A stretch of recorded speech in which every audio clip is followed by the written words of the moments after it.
Urea cycle. इस video में हम देखेंगे यूरिया साइकिल क्या है, इसकी ऑपरेशन किस तरह करनी है, इसके एंजाइम्स कौन से इस्तेमाल होते हैं, उनकी रेगुलेशन किस तरह होती है और इस साइकिल की ज़रूरत क्या है। सबसे पहले urea. Urea is a major disposal form of amino groups. Amino acid का जो अमीनो ग्रुप होता है उसको डिस्पोज करने के लिए हम यूरिया इस्तेमाल करते हैं। यूरिन में जो एन कंटेनिंग कंपाउंड्स होते हैं, यूरिया उनका 90% कॉन्स्टिट्यूट होता है। यूरिया में एक एन एटम अमोनिया से आता है, दूसरा एन एटम एस्पार्टेट से आता है और कार्बन और ऑक्सीजन के एटम कार्बन डाइऑक्साइड से आते हैं। ये एमसीक्यूज के लिहाज से इंपॉर्टेंट पॉइंट्स हैं। यूरिया यूरिया साइकिल लिवर में ऑपरेट करता है, तो यूरिया लिवर में बनता है और बाद में इसको किडनी में भेज दिया जाता है ताकि इसकी एक्सक्रीशन की जाए।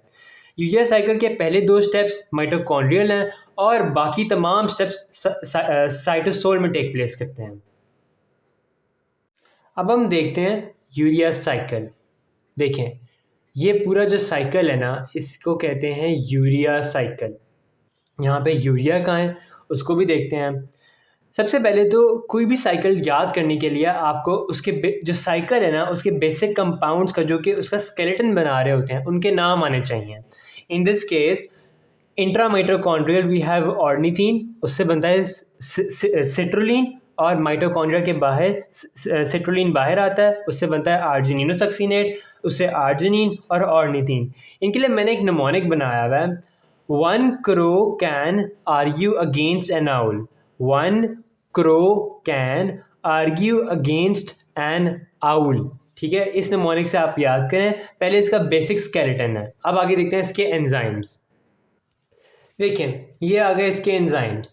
ऑर्निथीन से सिट्रुलिन बनने के लिए हमारे पास एंजाइम है ऑर्निथीन ट्रांस कार्बोमलेज, और इन शॉर्ट OTC। ये फिर बाहर आ जाता है साइटोसोल में। साइटोसोल में सिट्रुलिन पे जो एंजाइम एक्ट करता है वो है आर्जिनिनोसक्सिनेट सिंथेटेज। सो इजी, क्योंकि इसका अगला कंपाउंड भी आर्जिनिनोसक्सिनेट ही है। फिर इस पे एक्ट करता है आर्जिनिनोसक्सिनेट लाएज, मतलब कि एक ब्रेकिंग कंपाउंड है, उससे आर्जिनिन बन जाता है। फिर आर्जिनिन पे एक्ट करता है आर्जिनेज, आर्जिनेज से ऑर्निथीन बन जाता है और ऑर्निथीन दोबारा माइटोकॉन्ड्रिया में एंटर कर देता है। अब हम देखते हैं कि हमने कौन सी कंपाउंड्स ऐड करने हैं और रिमूव करने हैं इस यूरिया साइकिल में। ये देखें, सबसे पहले तो ऑर्निथीन से सिट्रुलिन में, ऑर्निथीन को सिट्रुलिन में कन्वर्ट करने के लिए आपको कार्बामाइल फॉस्फेट चाहिए होता है। ये कार्बामाइल फॉस्फेट किस तरह बनता है? एक अमोनिया, एक बाइकार्बोनेटाइन और दो ATP आपस में मिलते हैं by the enzyme CPS1, carbamyl phosphate synthetase 1 की मौजूदगी में ये कार्बामाइल फॉस्फेट बनाते हैं और ये कार्बामाइल फॉस्फेट इस साइकिल में ऐड होता है और फॉस्फेट ग्रुप बाहर निकाल देता है। ये तो हो गया सबसे पहला स्टेप। फिर जब आर्जिनिनोसक्सिनेट क्लीव करता है आर्जिनिन में तो ये फ्यूमेरेट बनाता है। फ्यूमेरेट कन्वर्ट होता है मैलेट में, और मैलेट आगे मैलेट डिहाइड्रोजिनेज के जरिए ऑक्जेलोएसीटेट में, फिर ऑक्जेलोएसीटेट ट्रांसअमीनेशन के जरिए एस्पार्टेट में, और एस्पार्टेट इस यूरिया साइकिल में दोबारा ऐड हो जाता है और यूरिया का सेकेंड अमीनो ग्रुप इस एस्पार्टेट के पास होता है और ये यहाँ से साइकिल में ऐड हो जाता है। इसी रिएक्शन में हमारे पास एक ATP इस्तेमाल होता है और वो AMP में क्लीव हो जाता है। Lastly the very important, arginine पर जब आर्जिनेज 1 एक्ट करता है तो वो ऑर्निथीन में कन्वर्ट हो जाता है और जो कंपाउंड क्लीव आउट किया जाता है डेट इज़ यूरिया, जो कि हमारे रिएक्शन का बाय प्रोडक्ट था। हमें यूरिया बनाना था और यूरिया इस साइकिल के ज़रिए बना है। इस प्रोसेस इस साइकिल में, टू बी वेरी स्पेसिफिक, जब आर्जिनिन पे आर्जिनेज एक्ट करता है तो यूरिया क्लीव कर दिया जाता है और ऑर्निथीन बना दिया जाता है और ऑर्निथीन दोबारा साइकिल में एंटर हो जाता है। ये था हमारे पास यूरिया साइकिल। अब हम देखते हैं इसकी स्टोकियोकेमिस्ट्री। अब हम देखते हैं इस रिएक्शन की स्टोकियोमेट्री। इसके लिए ये इक्वेशन है जो कि ओवरऑल रिएक्शन को शो करती है। मैंने इसके लिए एक निमोनिक बनाया हुआ है, फर्स्ट पार्ट के लिए भी और सेकंड पार्ट के लिए भी।